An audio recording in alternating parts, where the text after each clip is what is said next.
Members, we are now in the last stages of the ICC Champions Trophy 2025. Our two finalists have been determined. It is India versus New Zealand in Dubai, a repeat of the group stage match that happened. Not so often have we seen teams compete each other in the Champions Trophy on the same edition. The last time it happened, India versus Pakistan. You saw Australia versus West Indies that happened in the 2006 Champions Trophy. But apart from that, it is very difficult in this short format to ensure that you face the same team twice.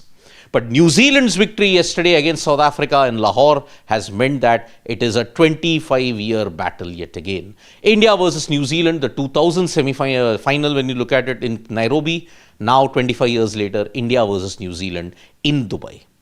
But there is the continuing debate about the advantage bit. And Mohammed Shami, when he was interacting with reporters on the sidelines in Dubai, Mohammed Shami stated that yes, contrary to what people think in India, that India doesn't have an advantage. Many administrators, many people have said, no, there is no unfair advantage. Mohammed Shami believes there is an advantage for India because you're playing in the same venue and because you know the conditions, you can pick the team accordingly. That is when the advantage is there. You're traveling to the same venue, you know the conditions in and out, and that is why this is a big advantage.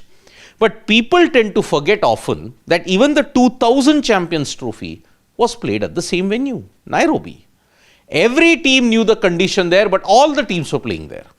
This time, only India is playing in Dubai, and that is why this debate is continuing. Mohammed Shami also stressed on the fact that please let the ICC lift the ban on saliva, because saliva was banned after COVID-19. Now you have to use sweat. That is not helping reverse swing in a big way. And Shami has urged the ICC to lift the ban on saliva that was imposed post-COVID-19. So that is why Mohammed Shami, the advantage bit, that might ruffle a few feathers. I'll be doing a special video on that. So stay tuned. David Miller. Now his 67-ball 100 ensured that South Africa at least got out of the semi-final with only a 50-run loss. But it was all the more when you look at it, it was just this few flames before it died down for South Africa's campaign. Yet again, semi-final in the 21st century, yet again you've lost. Yet again another ICC dream ends. You have one more in the ICC WTC final, but that is an uphill task anyways. David Miller has stated that the to and fro travel that happened on March 2 was not ideal.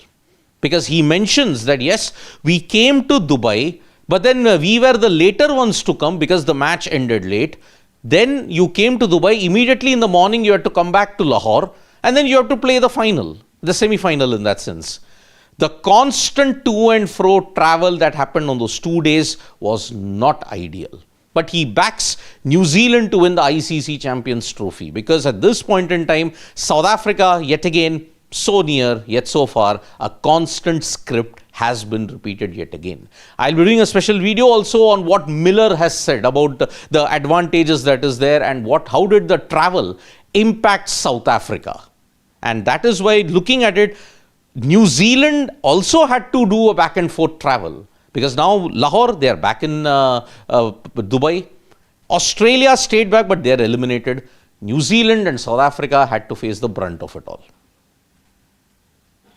The Indian cricket team will not be practicing or holding a press conference even today. On 7th, they will hold a press conference most likely. On 8th, we will come to know what is the schedule of the Indian team. 9th, anyway, is the final between India and New Zealand. And that is why this is going to be a huge feat indeed. So India are resting in these 2 days. They got ample rest in the 5-6 days that was there. Now they got another 2-day rest.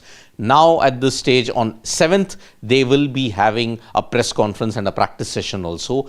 8th also, they might hold a practice session or they may not hold a practice session. Before that, on the 9th, then you will be having the final, India versus New Zealand. After a lull of about 2 days, the WPL returns and Mumbai Indians take on the UP Warriors. And this is a vital match for both teams because if Mumbai Indians win, they will also secure a spot in the knockout stages. But UP Warriors win, the table remains wide open at this point in time. So, remember the format. Top team goes directly into the final. Number 2 and number 3 will play the eliminator. And the winner of that will face the finalist. So this is a vital game, and with only a few days now left, just about a week to go for the WPL to end, the race for the last 2 spots is really hotting up. When you have to look at the Prague Masters also, it is really shaping up to be a thriller. Yesterday, Arvind Chidambaram managed to defeat Anish Giri in a fantastic game. So now he's once again taken the sole lead in the Prague Masters. Pragnananda, on the other hand, is on 4.5 points after drawing with Wei. It was a long, complicated game that was there. It lasted for nearly 5-6 hours. After that, it was agreed to a draw. So, heading into the last 2 rounds, today and tomorrow is the last 2 rounds of the Prague Masters. Will Pragnananda bounce back, or will Arvind Chidambaram manage to ensure that he wins the Prague Masters? It will be a historic feat if that happens. So, we are reaching the last 2 stages of the Prague Masters. Let's see how that goes. So we'll be building up to the ICC Champions Trophy also. When you have to look at other sporting news that is there, Real Madrid have beaten Atletico Madrid. And then when you look at Arsenal, they have beaten PSV Eindhoven 7-1. And that is why it's a huge, huge feat that you're seeing. Champions League football is also happening at the same time. The next week, you will see the second leg of the Champions League. Let's see how that pans out. So we are building up to the Champions Trophy final. Plus, you have the Prague Masters to look out for. Thank you so much, folks, for joining us for this wrap. Subscribe to Sports Today for all the latest news and analysis.